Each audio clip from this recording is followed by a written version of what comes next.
दूसरे घर पे जाके बोझ बनते हो, बेचारे खुद को खाने के लिए नहीं, तुम्हारे लिए कहां से लाएगा? और 2.5 kg का पेट बांध के बैठ गए जाके दूसरे के घर पे। अरे कर्म करो, समाज में करो या घर पे करो, कर्म करो। अरे अपना एक ठिकाना तज के और दर दर धक्के खाओ ना, सदा रहो घर गृहस्थी अंदर भगवे भेष बना। हरि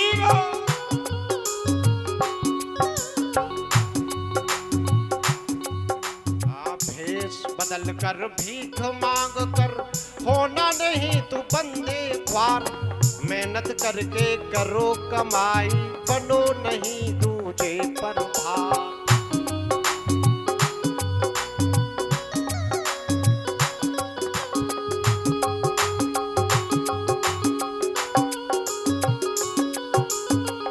लिखा है अपना एक ठिकाना तज के दर दर धक्के खाओ ना, कहीं जाने की आवश्यकता नहीं है।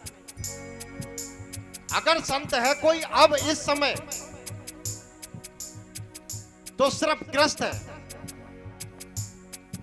जो अपने साथ 10 जीवों का पालन पोषण करता है, उसके बराबर कोई संत नहीं है। और वो ग्रस्त संत अपने जीवों का पालन पोषण करने के बाद भागवत भी सुनता है, इससे बड़ा कौन सा संत है बता दो मेरे को। भक्ति कर रहे हो देश के लिए, उसके पीछे पाखंड क्यों?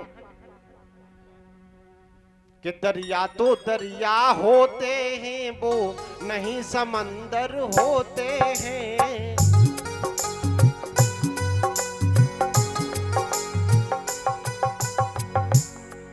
और शेरों के होते सवा शेर बदरी के बंदर होते हैं।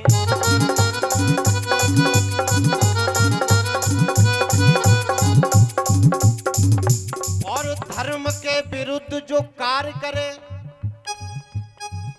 और धर्म के विरुद्ध जो जाए वो जेल के अंदर होते हैं। जेल के अंदर होते हैं, वो जेल के अंदर होते हैं। अब मुझे आप ये बताओ कि बाबा बन करके अगर आपने ऐसा पाखंड और ढोंग किया जो आपको जेल मिली, अब आपको बताओ बाकी संत जो हैं, साधु हैं, उन पर लोग अंगुली उठाएंगे या नहीं?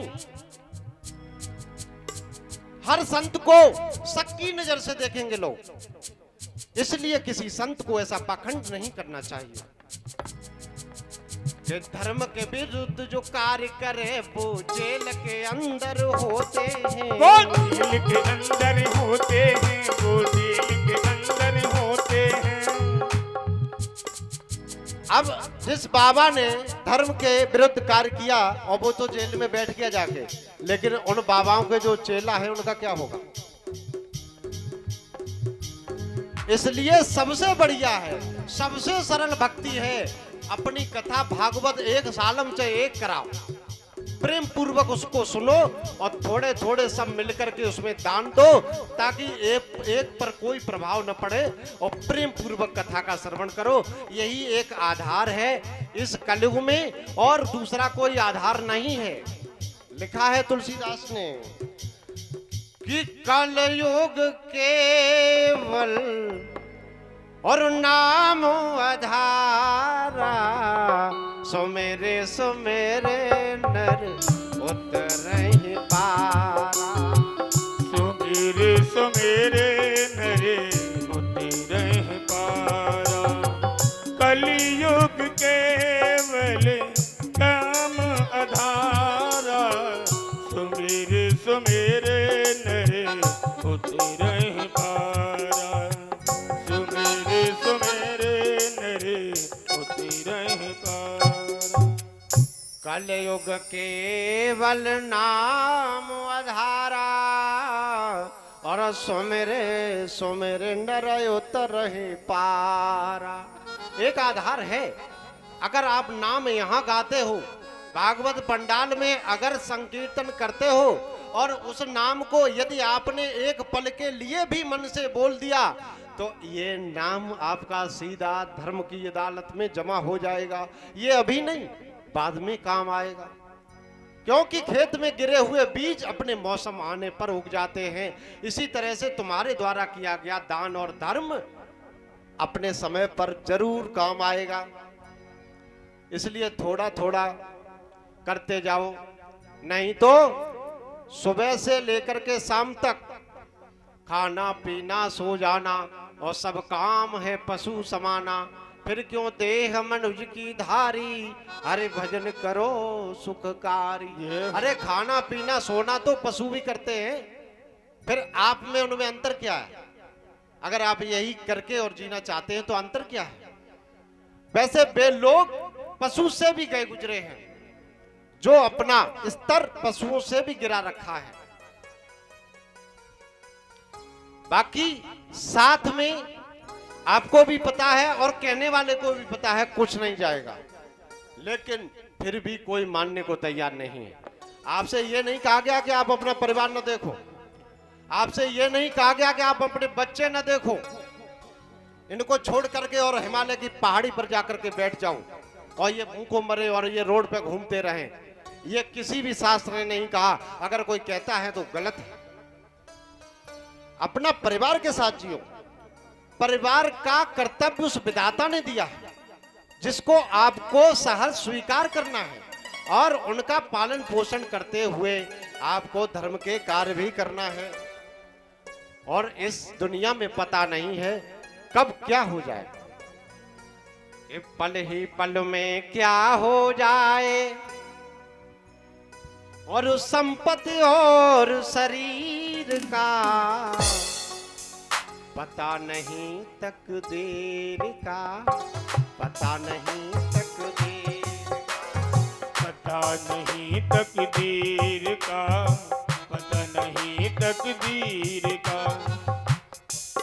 हाँ, पल ही पल में क्या हो जाए, इस गाड़ी भरे शरीर का पता नहीं तकदीर का, पता नहीं तकदीर का। अरे पता नहीं तकदीर का, पता नहीं तकदीर का।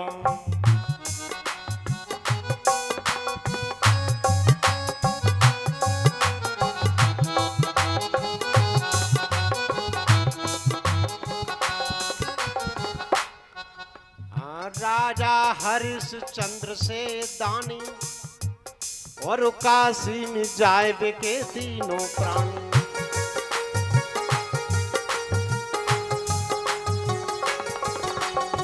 राजा हरिश्चंद्र से दानी, काशी में जाए के तीनों प्राणी।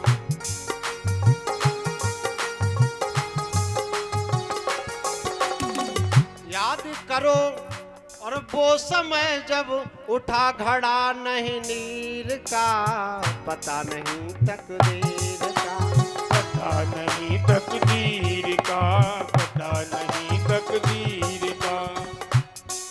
हाँ, पल ही पल में क्या हो जाए, संपत्ति और शरीर का पता नहीं तकदीर का, पता नहीं तकदीर का, पता नहीं तकदीर का, पता नहीं तकदीर का। राजा दशरथ 4 पुत्र थे, राम सिया वो वन को गए।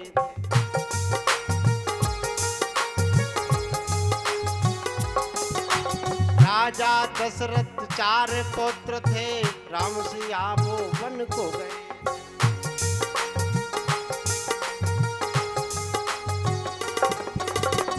याद करो वो समय जब भेष धरा फकीर का, पता नहीं तकदीर का, पता नहीं तकदीर का, पता नहीं तकदीर का।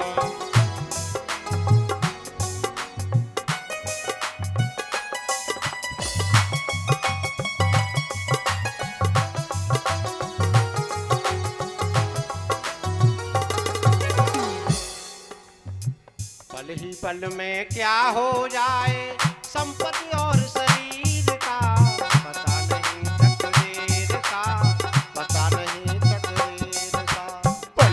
पल में क्या हो जाए, पल ही पल में क्या हो जाए, शरीर का, पता नहीं तकदीर का, पता नहीं तकदीर का। बोलिए गोविंद भगवान की, बोल सच्चे दरबार की जय हो। जय जय श्री राधे।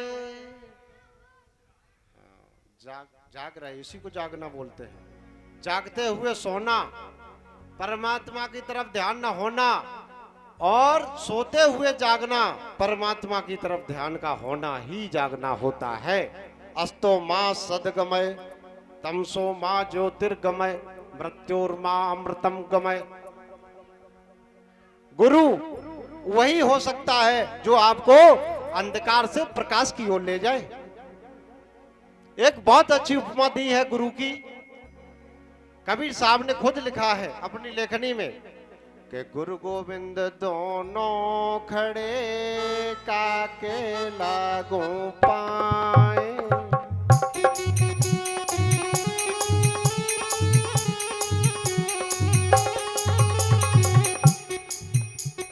गुरु गोविंद दोनों खड़े काके लागू पाए।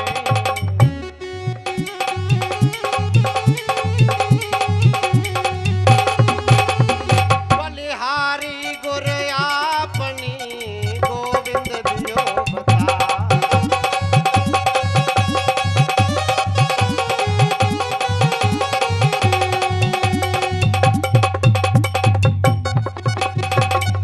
कबीर साहब ने लिखा है गुरु के लिए कि गुरु गोविंद दोनों खड़े काके लागू पाए। अगर दोनों खड़े हों तो हम किसके पैर पहले स्पर्श करूं, किसको प्रणाम करूं? लिखा है उन्होंने, बलिहारी गुरु आपने गोविंद दियो बताया। बलिहारी बार बार गुरु पर हो जाऊं जिन्होंने गोविंद बताया है। और एक गुरु ने क्या लिखा है, अपना आप समझिए कि हर आदमी का अपना अपना नजरिया होता है कि जो रहे म उत्तम प्रकृति का कर सकत कुसंग।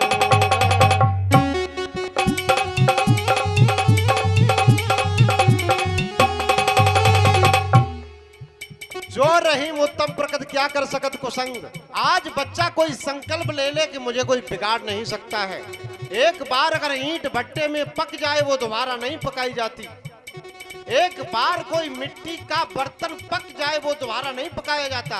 इसी तरह से अगर कोई बच्चा एक बार माँ बाप की सानिध्य में संस्कारों से पक जाए उसे कोई बिगाड़ नहीं सकता। कदली सेप भुजंग मुख स्वात एक गुण तेने।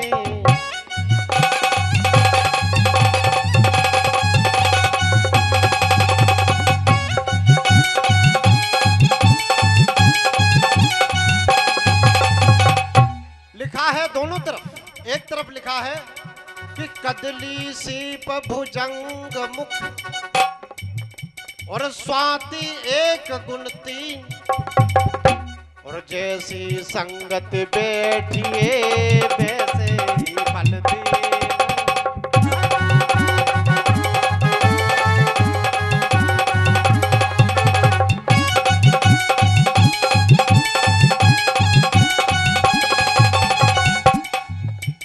बोल गोविंद भगवान की। कदली सीप भुजंग मुख स्वात एक गुण तीन। लोग कहते हैं जैसी संगति में जाएगा वैसा ही हो जाएगा। वो किसके लिए लिखा है? कोरा कागज अगर होता है उस पर लिखा जा सकता है, कच्चा घड़ा होता है उसे पकाया जा सकता है। संगत से बिगड़ते वही लड़के हैं जो कच्चे होते हैं, जिनका मन अपूर्ण है, जिनकी आत्मा हल्की हो चुकी है, जो अपने माता पिता का आदेश नहीं मानते हैं, जिन्होंने संस्कार नहीं सीखे हैं। ऐसे लोग अगर संगति में पड़ जाएं किसी में तो उसी संगति का रूप धारण कर लेते हैं और संगत से कहते हैं कि जैसी संगति में चला जाए वैसे ही हो जाता है। तो रहीम क्यों कहते हैं कि जो रहीम योत्तम प्रकृति का कर सकत कुसंग।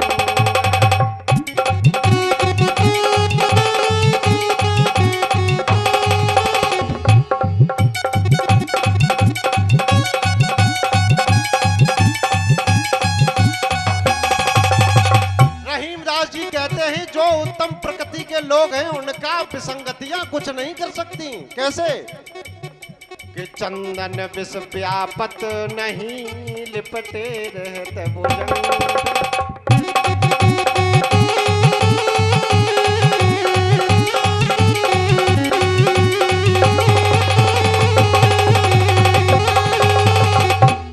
अब मुझे आप बताएं, चंदन के वृक्ष में हजारों सर्प लिपटे रहते हैं, पर उस चंदन के वृक्ष पर प्रभाव क्यों नहीं पड़ता? इस चंदन के वृक्ष की तरह बनो, और यदि बन जाओगे तो ऐसे विसंगतियां, कुसंगतियां और बुरी संगति आप पर कोई प्रभाव नहीं डाल सकते। परंतु आपका मन, वचन और कर्म चंदन की तरह होना चाहिए। लेकिन चंदन के वृक्ष भी हर जगह नहीं मिलते हैं भैया। चले सैले न मोड़ क्यम मोती कमुना गजे गजे।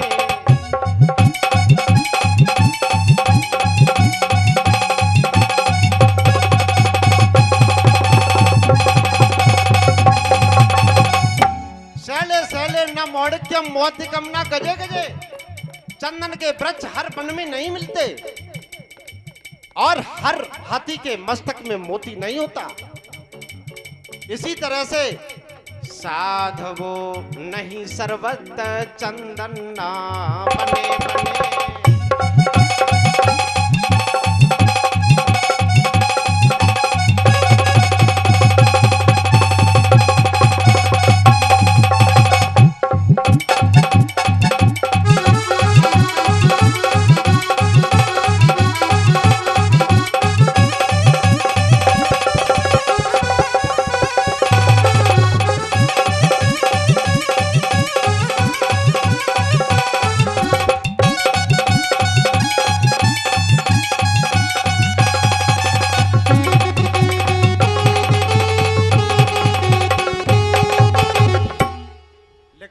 सैले सैले न मोड़ क्यम मौत कमुना गजे गजे। और साधवो नहीं सर्वत्र चंदन ना बने बने।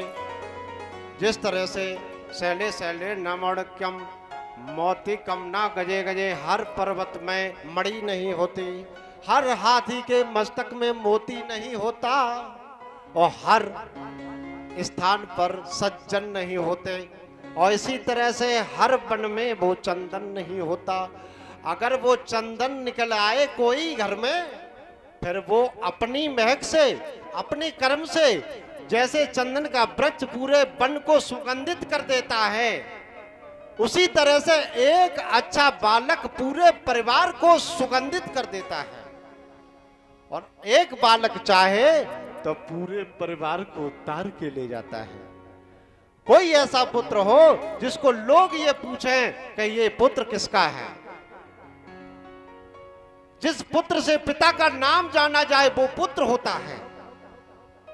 अब क्या है? लड़का, लड़ने वाले, बेटा बांटने वाले, याद आते, लड़का लड़ने वाले, बेटा बांटने वाले। लेकिन पुत्र नहीं है कि पुत्र ही होता है जो पिता को पुम नाम नरकायते पुत्रा, पुम नामक नरक से अगर कोई तारने वाला होता है उसे पुत्र कहते हैं। तो आपका बेटा है कि लड़का है कि पुत्र है, ये आप खुद अंदाज लगा लें। पुम नाम नरकायते पुत्रा। अब तो झोली है लंबी, पैसा है कम। हमसे कह रहे थे महाराज ऐसा मंत्र बताओ कि लक्ष्मी मैया से भी पहले कोई प्रसन्न हो जाए, जैसे पैसा आ जाए। हमने की लक्ष्मी माता तो धन की देवी होती है, कि ऐसा कोई देवता नहीं जिसकी पूजा करते ही झोली भर जाए। तो हमने की कुबेर जी का नाम लो। हमने ऐसे ही बोल दिया, वो कुबेर जी की फोटो ले आया, कुबेर जी की पूजा करने लगा। अब मेरे को ये बताइए, जहां मायापति को आप नहीं पूछ रहे हैं वहां माया कैसे आएगी? ये सबका स्वामी है, ये माया सर्वोपर नहीं है। और माया के पीछे आप भाग रहे हैं और मायापति को छोड़ रहे हैं। और मायापति जहां होगा माया अपने आप वहां होगी। क्योंकि माया चरणों की दासी है। माया चरण दबा रही है प्रभु के, और प्रभुमय अगर आप नहीं होंगे तो मायामय नहीं हो सकते हैं। माया जगत है। अब लोग कहते हैं ये जगत झूठा है। झूठा कहां है? आपके सामने तो है। अब कहोगे ये नश्वर है। नश्वर है ये सत्य, क्योंकि हम भी नश्वर हैं और ये संसार भी नश्वर है। सिर्फ जग में 2 दिन का और है मेला, सब चला चली का खेला।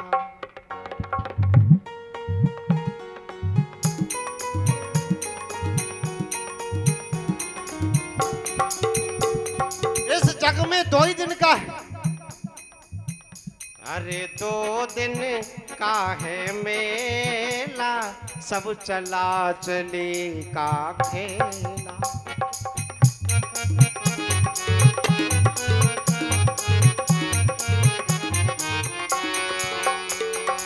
अब स्थिति क्या बनी है, जिस तरह से यात्री प्लेटफॉर्म पर टिकट लेके खड़ा होता है, कोई चला गया कोई जावे, कोई गठरी बांध सिधावे।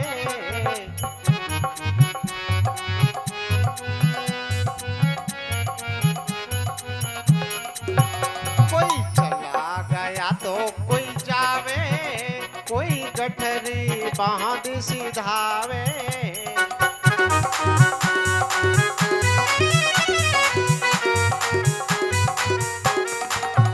कोई खड़ा तैयार अकेला, जग 2 दिन का है मेला।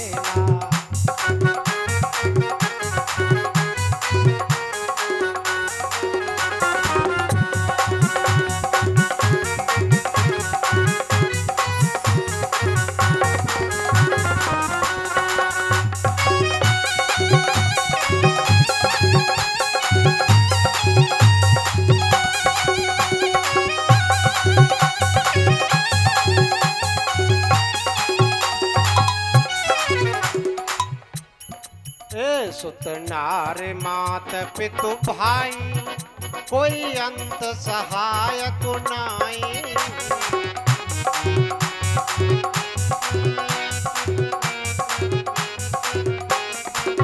सुत नार मात पितु भाई, कोई अंत सहायक नाई।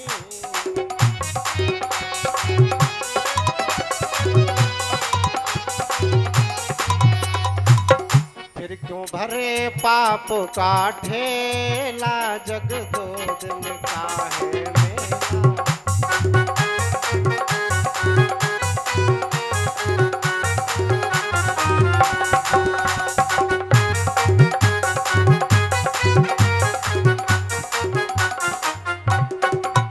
ये नश्वर सब संसारा, कर भजन इसका प्यारा।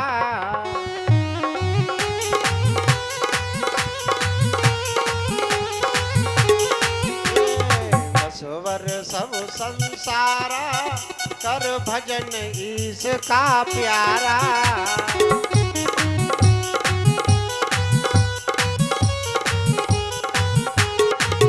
फौजी आनंद घनेरा, सब चला चले का खेला।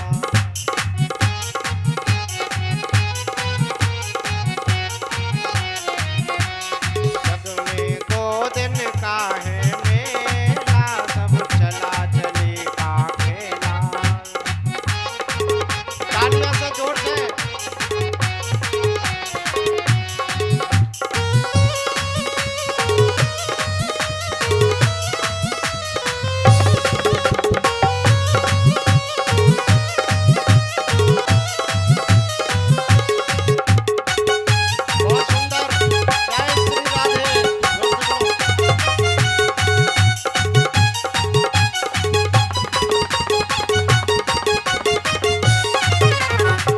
प्रेम से बोलो गोविंद भगवान की, जय। आज के आनंद की जय जय श्री राधे श्याम। अब आपके समक्ष स्नेहा ठाकुर सरस कथा प्रवक्ता मंच पर आसीन हैं और दूसरे दिवस की कथा का अमृतपान कराएंगे और आपको बहुत ही आनंद आएगा। कथा में शांतिपूर्ण ढंग से आप लोग सुनते रहें और साथ देते रहें।